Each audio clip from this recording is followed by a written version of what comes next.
Welcome to ULab 2017. My name is Otto Scharmer. I'm co-facilitating this launch session of ULab 2017 together with my colleagues Kelvy, Adam, and Dana, who you will meet later in the session. And yesterday, I spent a fair amount of time to read up on all the check-in statements that many of you have made on the Presencing Institute site that is dedicated to this course. In the Facebook page that we have, kind of all the preparatory conversations going on there, and also on Twitter. And I was really touched by seeing how kind of from all the different corners of the world we are coming together, and how many of you with such an incredible amount of open-mindedness, open-heartedness, and an intention to show up in the right moment and to make a contribution, for positive impact into the larger situation we are in.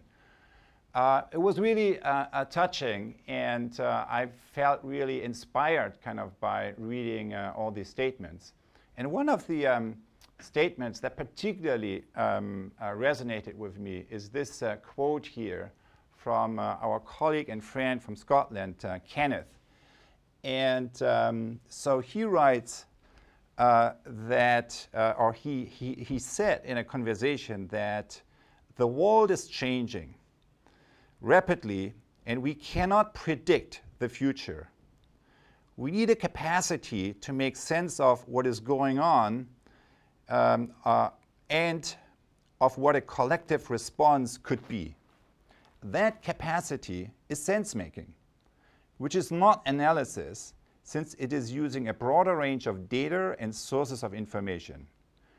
ULab helps to develop this capacity to make sense of what is happening around us and to sense into the future possibilities to do things differently. So in many ways, I haven't heard really ever a better articulation of the aspiration of what we try to do with ULab.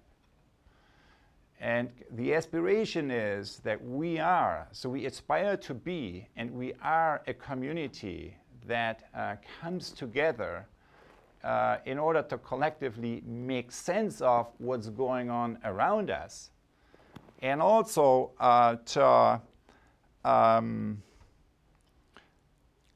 to connect with the world, to activate a field of generative relationships that allows us to connect with the world, with each other, and with ourselves in a different way that enables us to co-shape the future. So this aspiration of co-sensing to make sense of what's going on, and then connecting with one another in a deeper way to co-shape the future, that's really at the core of what we try to practice, and what we try to, let's say, grow into. So welcome to everyone who is joining this community for the first time, who is joining for the second or third time. Welcome to all of you who now sit together in your small or not so small hub communities. And also welcome to everyone kind of who is joining kind of on their own. Who are we as a community? So I want to share with you kind of a little kind of bit the distribution of who we are as a community coming together here. So what you see here is, and Kelvy spent on this shot yesterday at least half a day. That's a really data-based depiction of all the hubs that are coming together. So we have about 250 hubs in various parts of the world, and you see the distribution across the planet on this chart. And then there's a number of virtual hubs that are also depicted here with the red dots. And then, of course, the individuals of us. So we are kind of this, in this cycle, we are a community of about 12,000 participants. The top regions or countries are China, United States, Scotland, Brazil, Germany, the Netherlands, in that order. So those are kind of the countries where the most participants are from. But then you also see this kind of amazing distributions. It's not only these 6 countries, it's 145 countries that we have participants from. So welcome to everyone. And then, of course, as we go through this journey, we will form case clinic and coaching circles with each other, and we will form and strengthen kind of all the emerging relationships that to some degree already exist, and by the end of our journey kind of will be much more strengthened. So that's a little bit the sense of who we are as a community. Adam, kind of what is your sense of what happened kind of prior to the launch event that we are moving into now? So hi everyone, my name is Adam and I'm one of the ULab co-facilitators here. So as many of you know, this is the launch of the ULab 1X course. We also have the ULab 0X course, which is a prerequisite for this. It's a short 90-minute course that hopefully most of you have taken on edX. If you haven't taken it, it's not too late to go ahead and do that. For those of you who have been through it, you'll remember that at the end of the 0X course, we lead you through a journaling exercise, and we ask you to set an intention for this 1X experience that we're going to go through over the next couple of months. So what I've been looking at over the last couple of days is what have you shared with us through that platform. So we received hundreds and thousands of pictures, many videos, many other statements. And rather than me just standing here and telling you what happened, we thought it would be better to put together a short compilation video that brings some of your voices into the room. So we have a little 3-minute video here with some of the intentions that you've shared with us, and we'll start that now. Good morning, guys.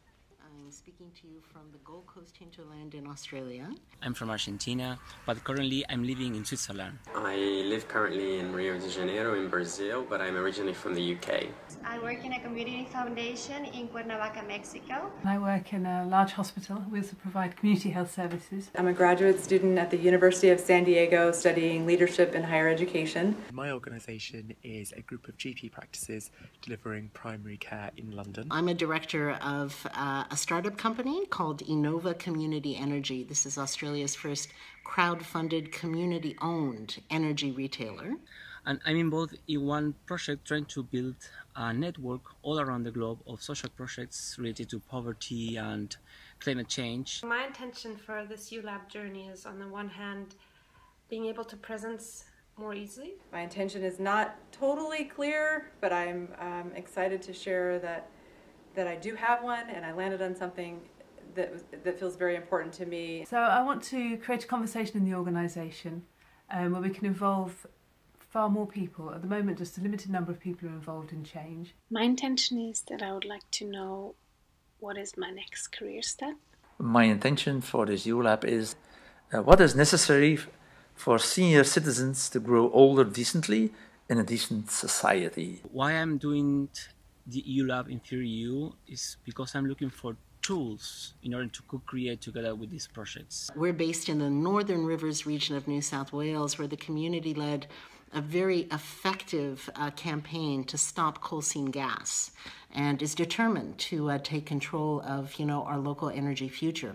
Knowing people from all over the world that can actually have and use a U theory will be a great adding to our job. How can we create connections between global and local networks in a way that is meaningful, that is productive, but that at the same time is human, values human relationships, and also is sustainable. We have interest from around 10, 12 communities in other parts of Australia to leverage our platform and develop their own local models. I'm hoping that ULab can become a platform that allows us to co-create what that looks like in diverse communities.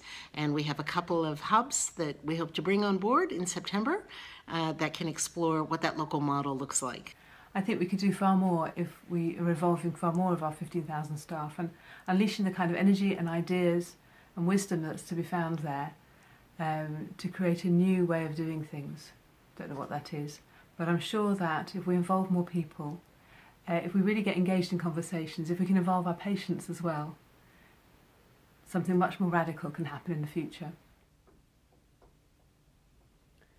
So that's some of what you had to say, themes around climate change, aging, working in the health system, and much more. So with that, I'll hand it over to you, Otto.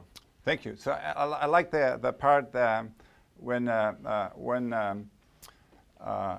participants said, well, my intention is not entirely clear. Kind of that's also, I think, something we experience in many other situations. So, and it's the reason why later in this session we'll give you kind of a quality moment to really hone down on your intention from the viewpoint of the now. Kind of there's one thing we said like weeks ago, kind of when we did the 0x video maybe, but there's another thing that may kind of come into focus right now.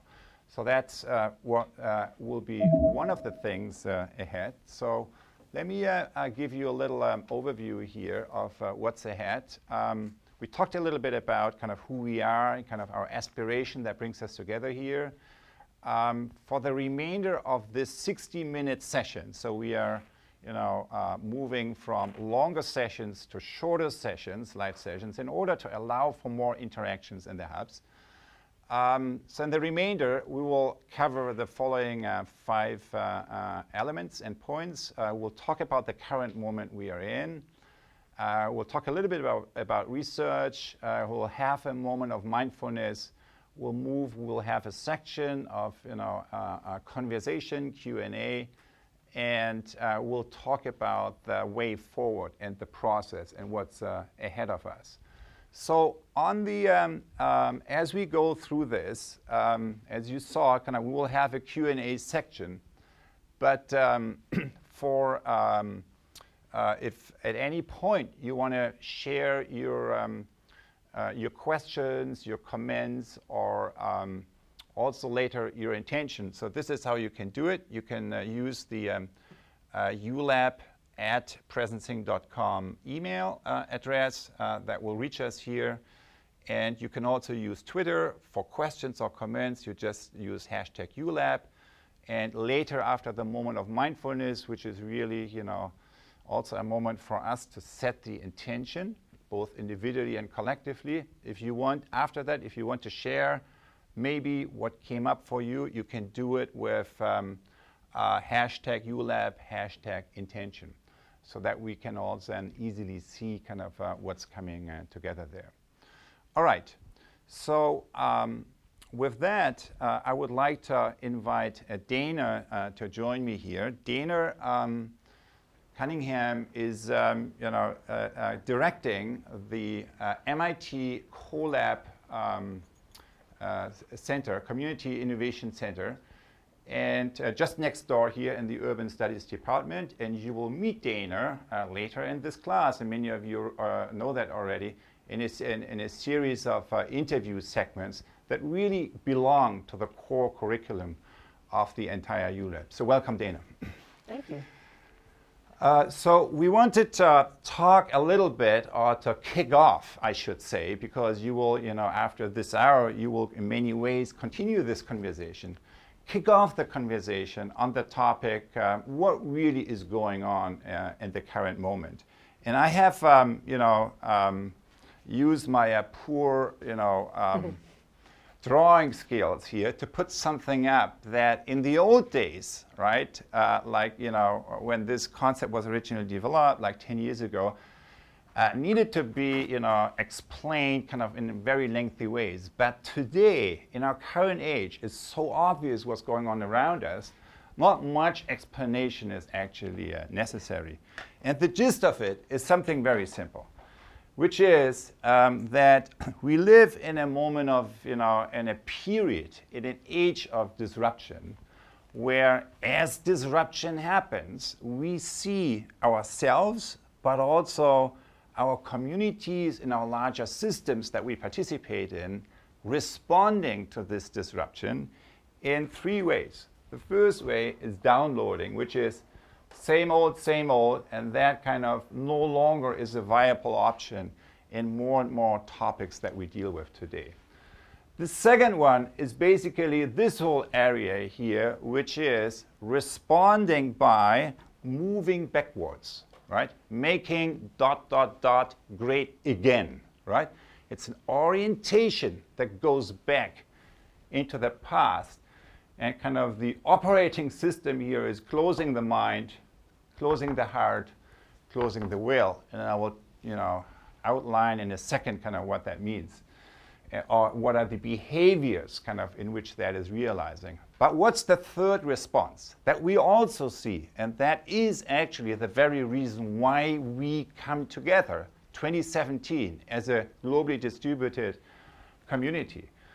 The third response is not moving backwards, but leaning forwards.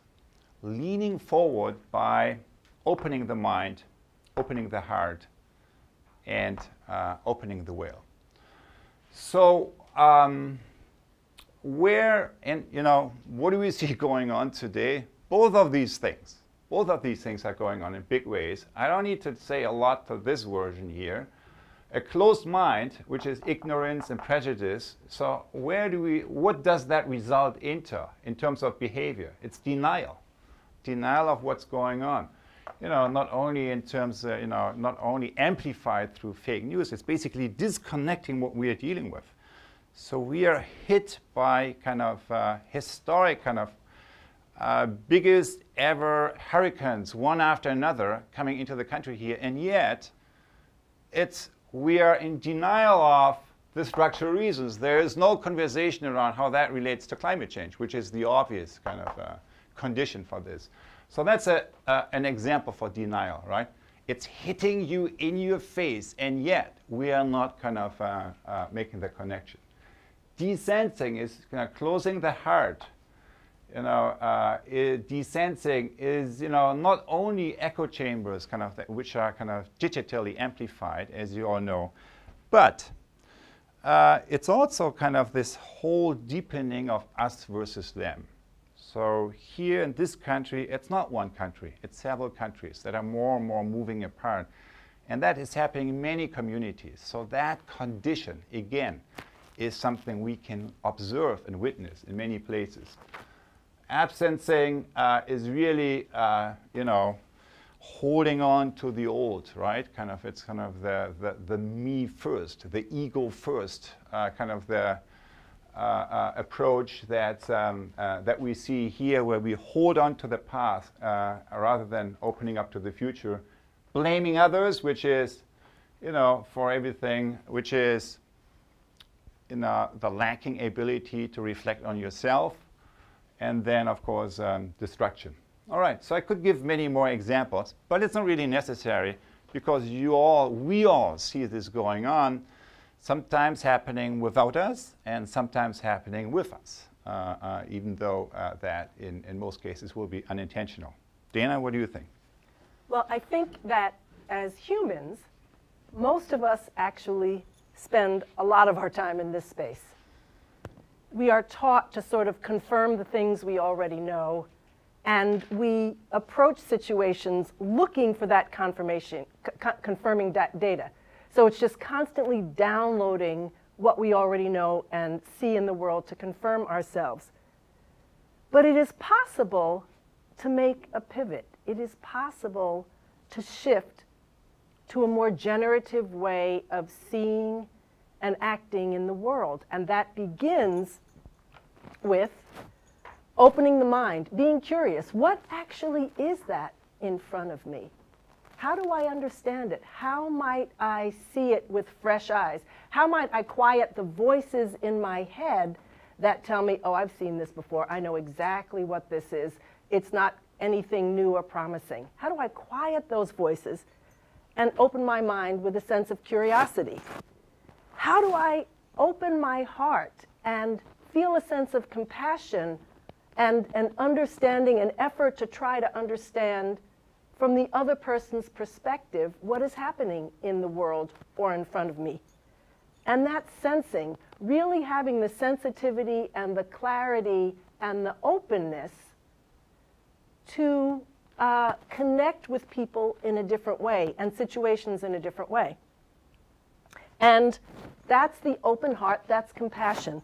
And then finally, there's open will, where you really let go of ego and should be and would be, and really open yourself up to what is wanting to emerge. And often, right before that moment, we're in a moment of silence. It's the bottom of the U, the place where we're really open to whatever might be there. And that can be a really scary place. And that is why we say courage is the sort of the motivating emotion or the motivating state at that point. So presencing curiosity, compassion, and courage. And when you get to that moment where you've kind of dispensed with all the voices and you're letting yourself open yourself up to what is wanting to emerge, you begin to see a course of action and a path that takes you to a more generative place. And so you quickly crystallize a different way of acting in the world and move to co-creating. So I just want to give a quick example that is the opposite of the absencing that we just talked about, and that is in the recent hurricanes in the Caribbean. So on the one hand, you know, you have policymakers and talking heads refusing to say that this is climate change. And on the other hand, you have neighbors, for example, in Puerto Rico, before Maria hit, when Irma was devastating their Caribbean neighbors, Puerto Ricans just got in their boats and went across and said, it's our, you know, we have enjoyed these places. These are our neighbors. These are the people we love. We will go out and help them without a thought. It was just seeing what was in front of them, acting from their hearts, and moving to a generative space of helping people who were in crisis and need.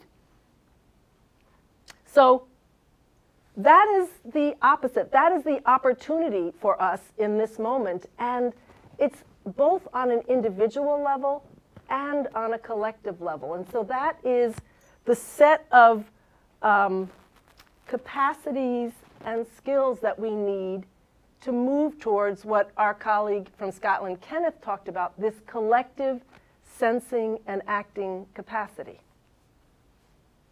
Well, that's actually, I think, an example that probably relates to many, which is, you know, that, you know, when disaster hits, there's often a community response that starts exactly as you said, with seeing what's, you know, going on, and then, you know, just moving into doing what the obvious thing is to do.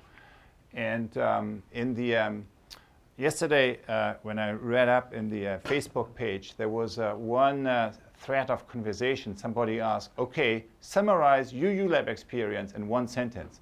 And then there was a really interesting thread around that.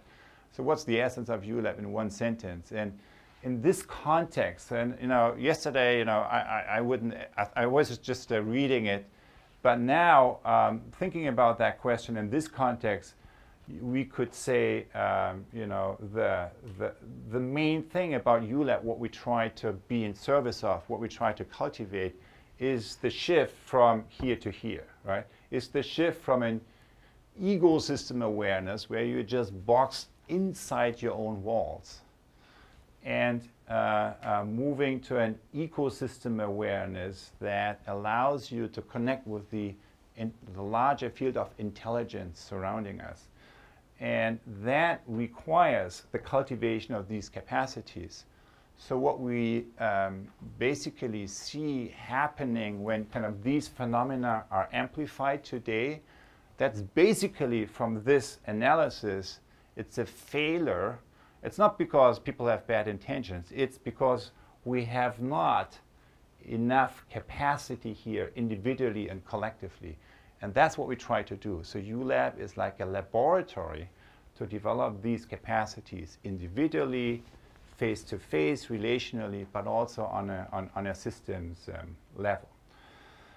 So that's maybe a kickoff of this line of conversation. In a little while, so we would like to hear from you, your comments, what you see going on, and maybe then after the moment of mindfulness, continue the conversation around that. So I would like, before kind of moving us kind of in that little moment of stillness, I would like to share a piece of research that came out of the community. So in the last ULab, a research group formed, and Eva Pomeroy, kind of from Concordia University, played a major role in that, but also Kyra Oliver from the Scottish government, and Julie Arzt and others kind of who joined that initiative. And they started to form a research group to make sense of what is actually going on in terms of outcomes and in terms of impact that we see with those of us who go through the ULab journey.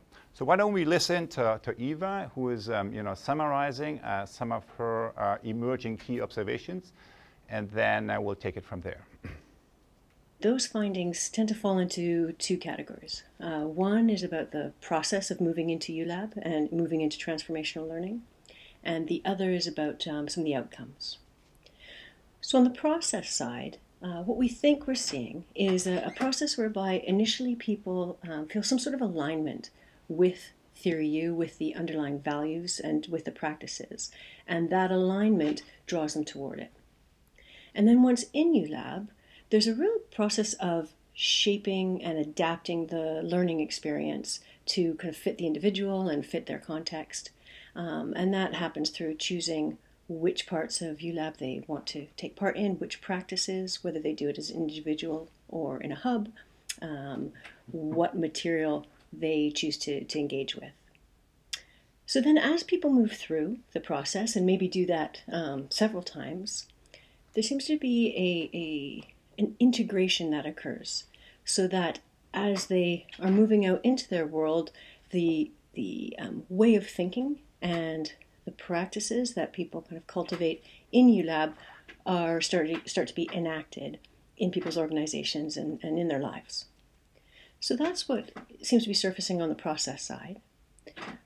On the outcome side, there are a number of things that seem to be happening. On the level of feelings, people feel generally more connected and more hopeful. On the level of thinking, people are describing sort of a broadening of their perspective, looking at their particular situation from a wider variety of perspectives. And I think connected to that, a very strong theme is around asking questions. So people talking about asking questions differently than they had done previously, but also asking questions to different people to get kind of different results. The final theme around impact that comes out very, very strongly is something that I've been sort of calling action confidence, where people's perspective on action seems to have shifted from doing something and getting it right to really focusing on trying things and learning from them. And so feeling much more confident to move into action more quickly, to learn and to find out what happens from that action. So that's what's coming up at the moment, and we'll be continuing to look at this throughout the fall. So I thought those are really very interesting observations and emerging research findings. Also for those of us who maybe enter this one for the first, the ULab for the first time, because it gives an orientation in terms of what to expect. So the first key takeaway kind of that she mentioned is you need to make it your own. You need to make ULab your own. You need to move, you need to navigate the process in a way that makes it work for you. And there are very different ways of doing that. And then in terms of the outcomes, I just thought it was interesting, kind of the level of broadening the thinking and asking questions and connecting differently to others. Then the feeling, kind of the energy, to the degree that we feel connected to others or not. So that's, again, it's a subtle shift, but it's a significant shift. and then the action confidence, kind of, are we just onlookers, commenting, placing comments on what other people do, or are we moving into co-shaping, co-sensing and co-shaping the world? This kind of action confidence, I think, is it's a very interesting finding or emerging theme, let's put it like that. And so a little later in the session, Adam will talk about kind of the various options, how you can use ULab for, navigate your own change-making and learning process. So we'll come back to that at this point. So right now, before we move into the mindfulness moment, just two more things. One is on the research side. So there are two ways how you can participate in that. Number one, we'll kind of send out a survey that's designed for you to help you to navigate your own learning process and pay attention to various levels of changes that may or may not occur. So maybe in a couple of weeks towards the end of this lab, and then 3 months after or so, we'll kind of send this survey out to you, and then after each round, we'll close the feedback loop with you. We'll have a session kind of where we share learnings and use that really as a holding space, as a jump-off point for a community conversation we want to have with you. And so that's kind of the first way you can participate. The second one is, if you're a researcher and if you want to do research on ULab or through ULab, kind of in an area of change you're participating in, you can join our group. So we will be that Eva and others are in the co-leading at this point, and we'll probably have a Zoom call kind of later in this term, kind of to broaden the conversation and allow others of you, other researchers kind of who want to join that effort to come in. So that's, if that's applicable for you, just send us an email, kind of same email address that I mentioned earlier, and we'll get back to you. Speaking of which, I just heard from Adam, so if to encourage you again, so if you have any kind of questions or comments from what has happening so far, we'll in a few minutes move into the first conversation. So please use our email address, use Twitter to bring in your voice, bring in your questions, and bring in kind of your reflections. So with that, I would like now to move over here. And Kelvin, do you want to say a word, kind of just maybe introducing yourself to the community. Most people know you already, of course, but and maybe also something kind of what we see up here and how you sense the first part of our session. Yeah, so I'm Kelvin, and it's good to see new folks and old folks again. And the only thing that I really have to add at this point is I didn't intend this, but in trying to draw presencing and the expanding feeling of presencing, my drawing of the hurricane kind of mirrors it. So so the only thing I'm noticing is maybe there's some parallel in intensity of energy between disaster and creation. That's it for now.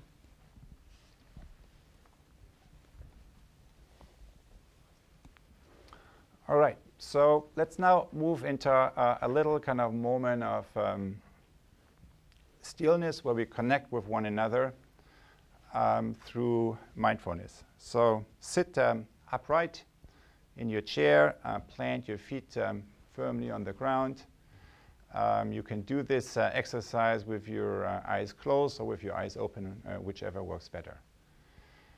And let's begin with taking 3 deep breaths and relax.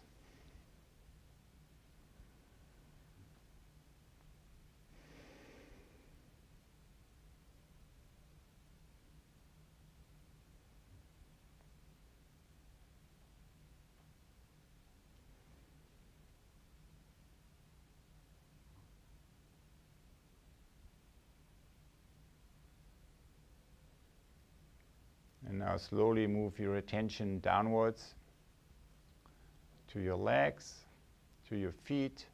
Attend to your feet. And attend to your connection downwards.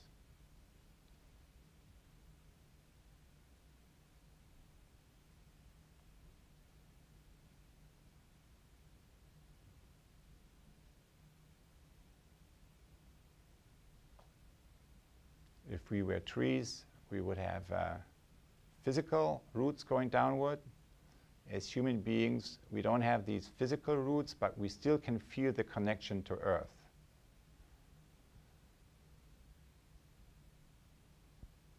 Feel where you're touching the Earth. And feel the connection downwards.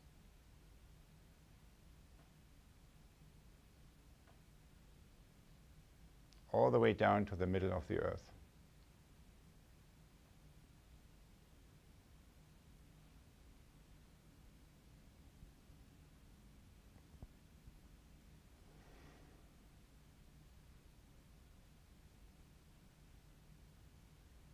And now extend your awareness a little bit. It's not only you touching the Earth, the place where you're in. It's all of us across this beautiful planet. We all touch the same Earth. We all feel the connection downwards. Attend to the downward connection and attend to a larger community across all these different countries that we just saw, where we are touching and connecting with the same Earth.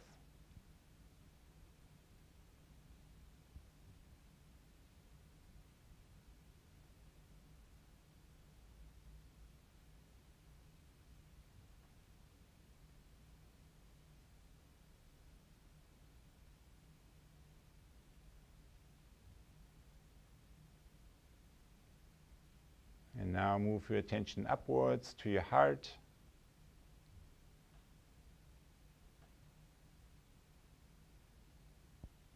And attend to the connection that we have to the entire ULAB community that is coming together in this moment to co-initiate the 2017 journey.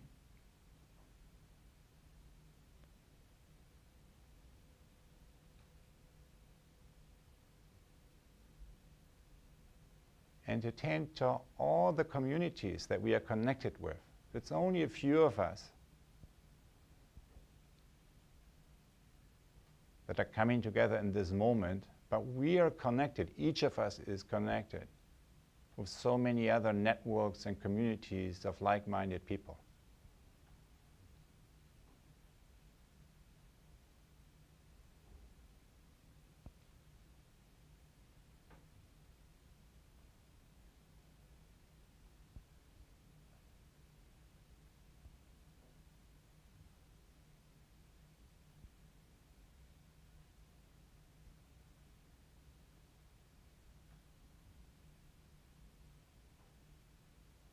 And now slowly move your attention further upwards from your heart to your head.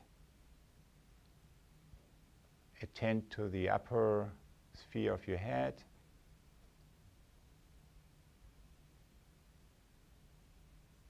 And notice your connection upward.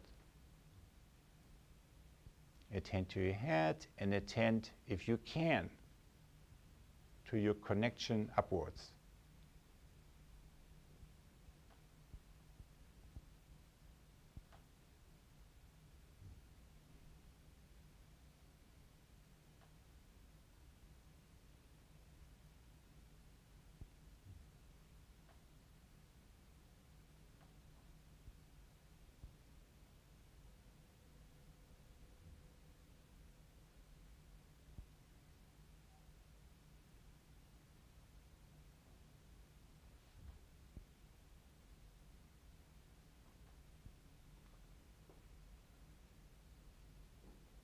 now try to pay attention to all three connections simultaneously, to your downward connection to the earth, the heart connection that we have with each other, and the upward connection that is extending upwards from our head. Notice all three of them simultaneously. And notice the energy from the earth through our heart out into space, going through each of us in this global community, in this moment.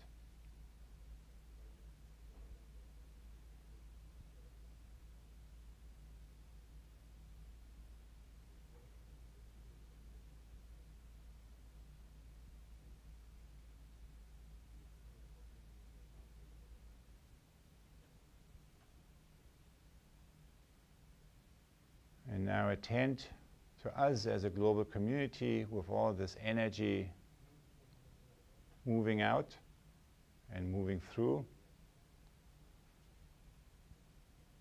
And then ask yourself, at the beginning point of the 2017 ULAB journey, what is it? What is the larger intention you want to be in service of? As an individual, and what is the larger intention that you want our community, our global community of change makers, want to be in service of together?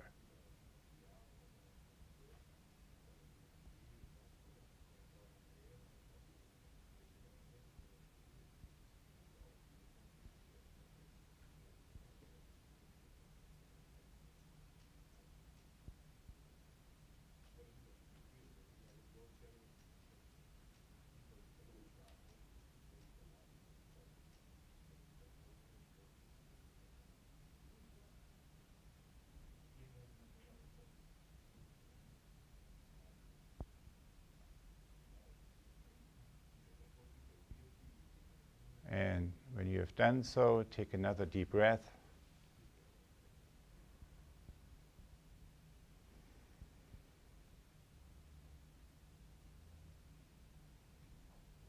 Slowly open your eyes and maybe take a moment to journal, kind of if you have a paper or a journal in your reach, just take a moment to write down whatever came up for you in terms of your personal intention that you are holding, and in terms of the intention for us as a global community that you are also holding.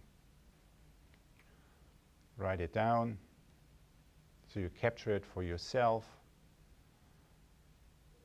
for the conversation later in your hub. And if you feel drawn to do so, feel free to share it via Twitter with the rest of the community, maybe now or maybe at a later point. If you choose to do that, use both of the hashtags mentioned, ULAB and intention.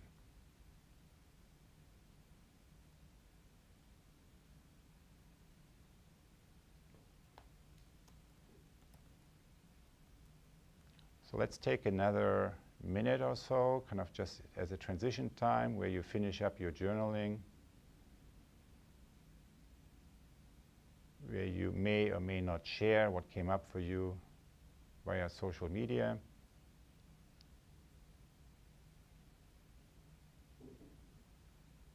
And then maybe at the beginning of the Q&A section, I would like to invite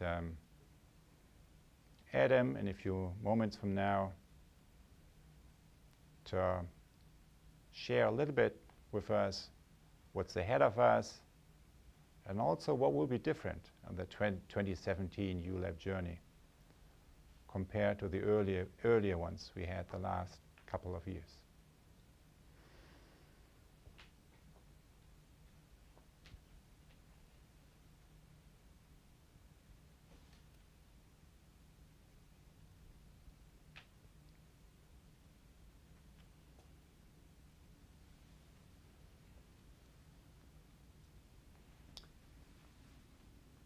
Great.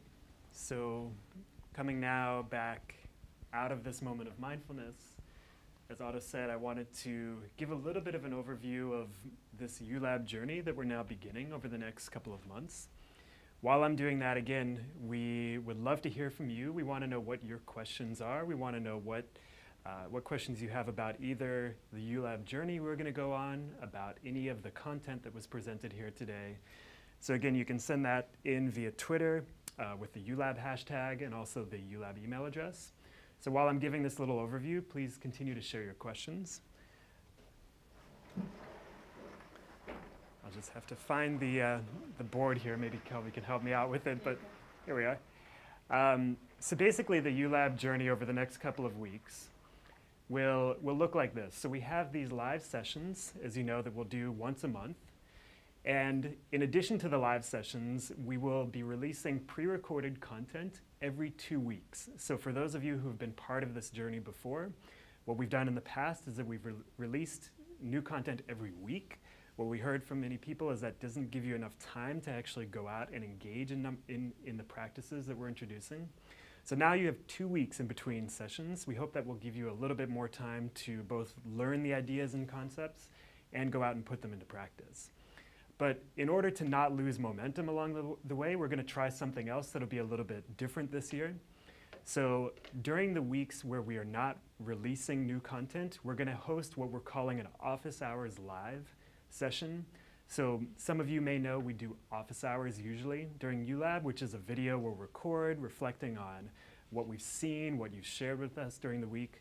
Well, to take a step in more of an interactive direction, we're going to do that live, and we're going to use Zoom. We'll send all this information out over the next couple of days, but we're going to use Zoom, and we can host up to 1,000 people in an interactive session where you'll be able to join a number of the course team here and ask questions using video conference. So we're going to experiment with that. There'll be 45-minute sessions or so, and we hope that'll bring a little bit more interactivity to the ULab journey. But overall, what I wanted to give you a picture of here with this drawing is that as you go through the U process from now until the middle of December, what you'll find every week that we release a module is that there'll be different frameworks and concepts around the U process. So we'll introduce different stages of the U process with videos. And then you'll also be invited to join a coaching circle, which I'll tell you more about in a moment. And then there's other tools and practices such as an empathy walk and other activities that you'll be able to engage in your own community with regards to whatever challenges you want to work on in ULab. So you'll find these frameworks, coaching circles, and tools, and also hubs will be elements of the journey every time that there's a new module. So that's basically the overview for now, unless I'm missing any key parts that anyone else wants to chime in with. But what you'll need to know for now is that as soon as the live session is finished, you'll be able to go on the edX platform, and you'll see the, I don't know why this keeps drifting away. Maybe there's some significance there. You'll be able to see the Module 1 material, and a lot of what I just discussed with coaching circles, new frameworks, you'll find there. Outside of the edX platform, we have the ULab community site, and that'll be your destination for everything that's interactive and social in the course. So with that, I want to move into hearing what questions you have either about the structure, about the content that was introduced today, or anything else. One of the things, just to kick it off, that we heard from Rajiv in Mumbai, he said, well, how do I actually find other people for my hub? So there's a number of ways that you can do that. So we have on the ULab community site, there's a whole section for hubs. So I think there are how many now? 250 different hubs that have been posted. So you can go on presencing.org on the ULab community site, and you can search there. A number of people are also posting on Facebook saying, hey, I'm here, is anybody else around? So use whatever way works for you, but those are two of the ways that we have provided so far. The 250 include China, so that may not be on that sheet. Yeah. So let's see. Alice is in the back. Maybe we can switch the camera back over to Alice. Have there been any other questions that have come in so far? Some people are asking,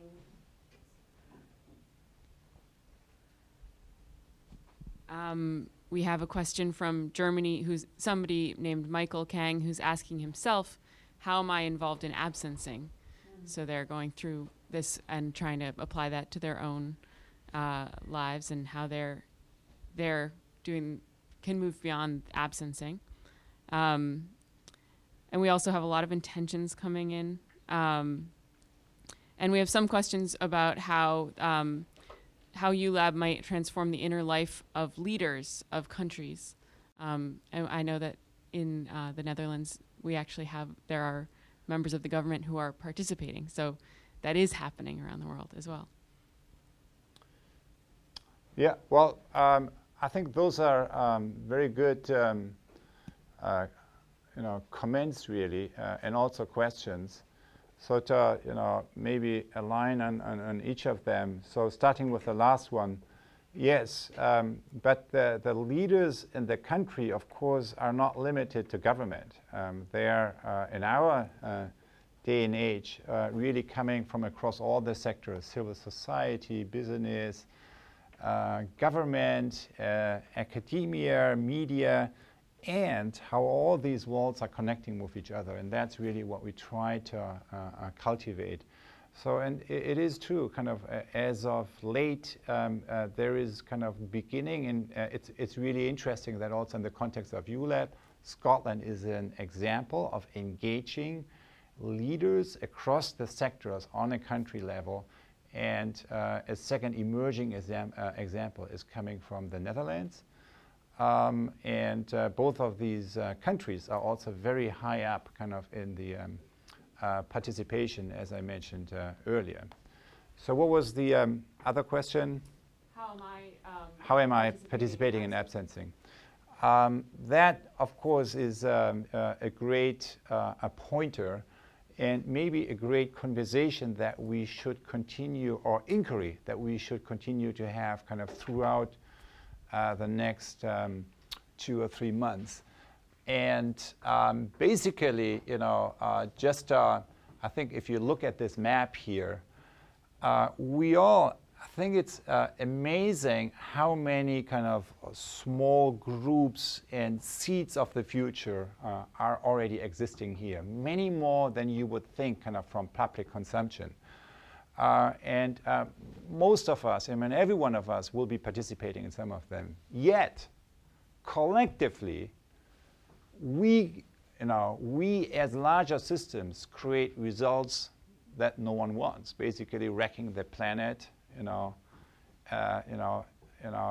amazing, shocking structural violence against each other, and even violence against oneself. So how is that really, how do we participate in that?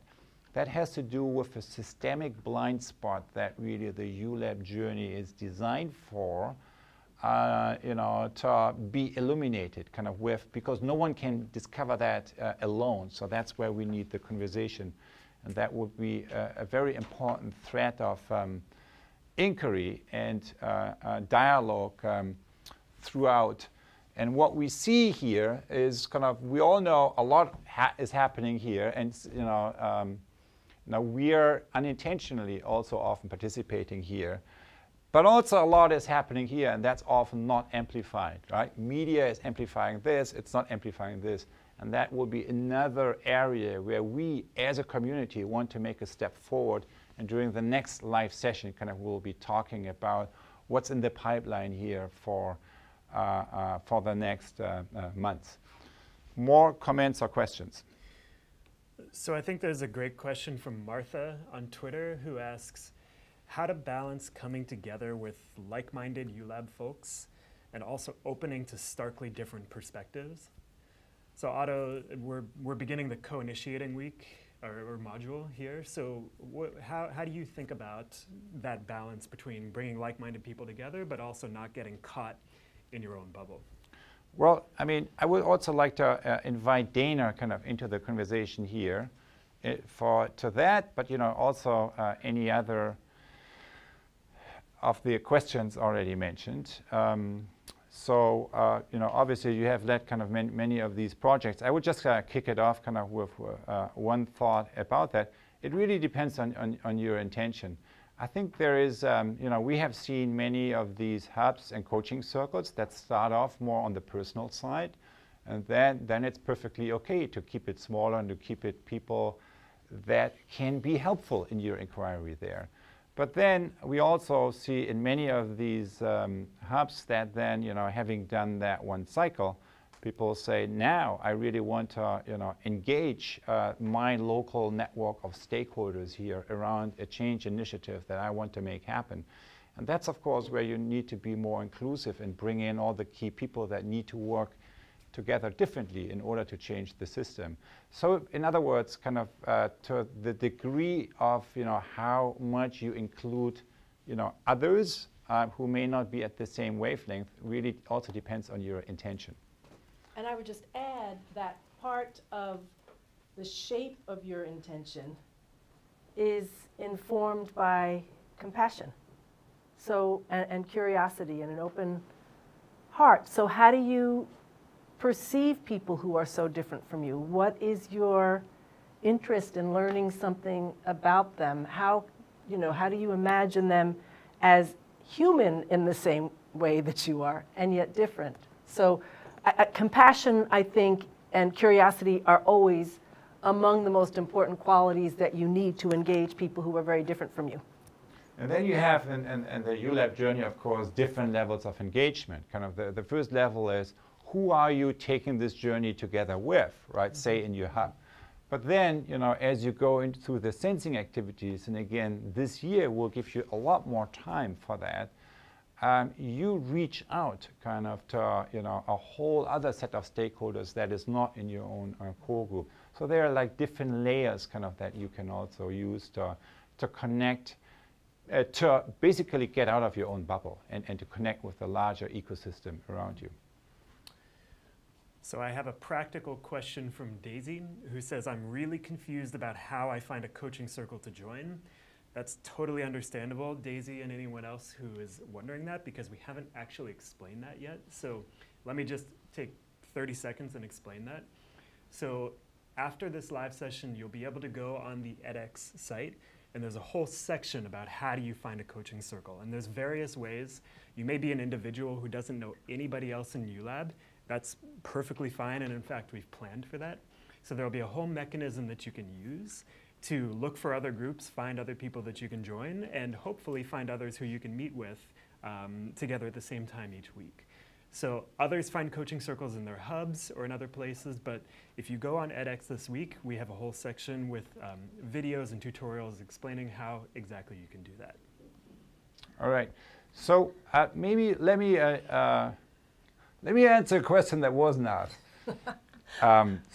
But I'm saying that because we have got that specific question many times before, which is that many of ULab participants in earlier sessions said, you always say, make it work for you and pick and choose and so on. You never share with us what you think is really essential, right? No one can do everything, but you hide from us what you really think, what is essential about ULab. So I want to give you my kind of top 2, 3, or 4.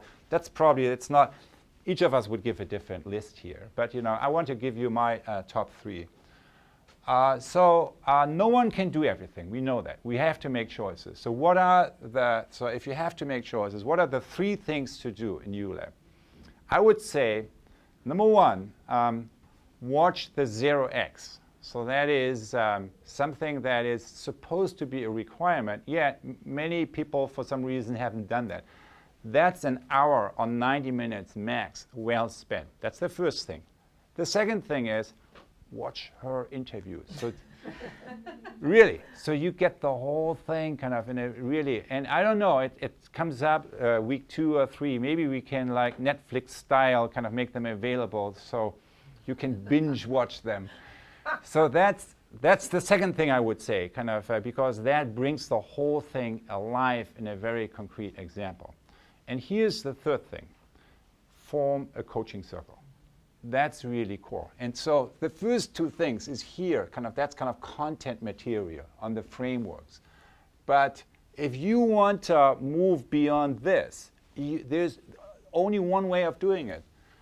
form connections differently. So we have practices, we have coaching circles. If I had to, from all these things, pick one, form a coaching circle that's workable for you. You can do it with your friends. You can draw still people into ULab, do it in your own context. You can use the mechanism Adam was alluding to, which is an online connection mechanism we have on the PI side that in many, many cases had led to great results. So as we wrap up here in the last minute or so, I'll just clarify. So Dana's interview is actually the first 2 parts. There's 4 parts total. Those are available now on the edX site. Dana, whether she knows it or not, will be available to answer questions, right? Over the next couple of days. And actually, she'll be in one of the office hour videos 2 weeks from now. So if you have questions for Dana, either about things that she's shared during this session or about things that you'll find in the interview, you can ask those on the discussion board, and she will be answering them. So over to you, Otto and Kelvy, if there's anything else. Maybe playing it right back to you, Adam, for the doing the wrap up in terms of a focus of next week, and then the other closing piece would be Kelvy a little bit reflecting on the whole session. Do you want to take the actions between now and the next few weeks? Yeah, so my suggestion now is as soon as you can, go on the edX site, get an overview of what's there in Module 1. So you'll see at the very outset there's a journey map that goes into a little bit more detail with what we've shared there.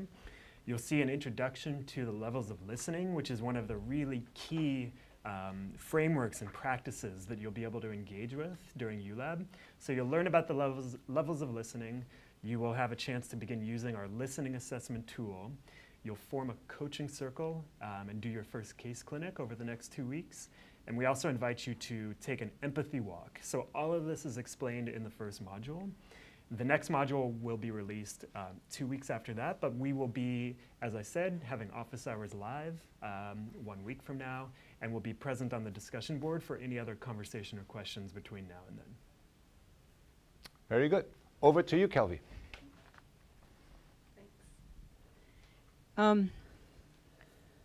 So I was trying to go a little larger because we had less time, but it's not always so it's not always so elegant when you try to expand. And also, I was realizing, for as clean as we articulate the open mind, open heart, and open will, developing these capacities is not always that straightforward. And that's probably the most confusing part of the drawing. And I think that says something to just what it is to develop those muscles of those capacities and those intelligences. And again, I guess the choice between when disturbance comes our way, it's our choice, it's our choice. The trajectory that we take is ours. And I love that question around how am I involved in absencing, and I added in presencing because it's really a choice. I always think of this, and I don't draw it, but as sort of woven together, that at any moment we can pop up or we can pop down, and keeping our awareness has something to do with our movement between, and then our movement on a more creative path. Thank you for that beautiful summary that really gets to the essence. I think it is this question. And we see it playing out here in the world around us.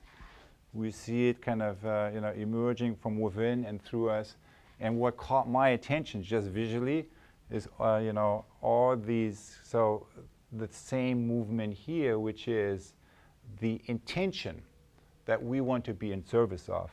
And that is the seed that we want to cultivate and hold together. So as you now turn to each other in your sessions, as you now continue the conversation in your hub when you're together, or with yourself when you're alone, pay attention to what really is that. So your view of kind of what it is that we try to do together and to be in service of. There's nothing more powerful than knowing what it is that you try to be in service of, knowing the intention that you try to bring into the world.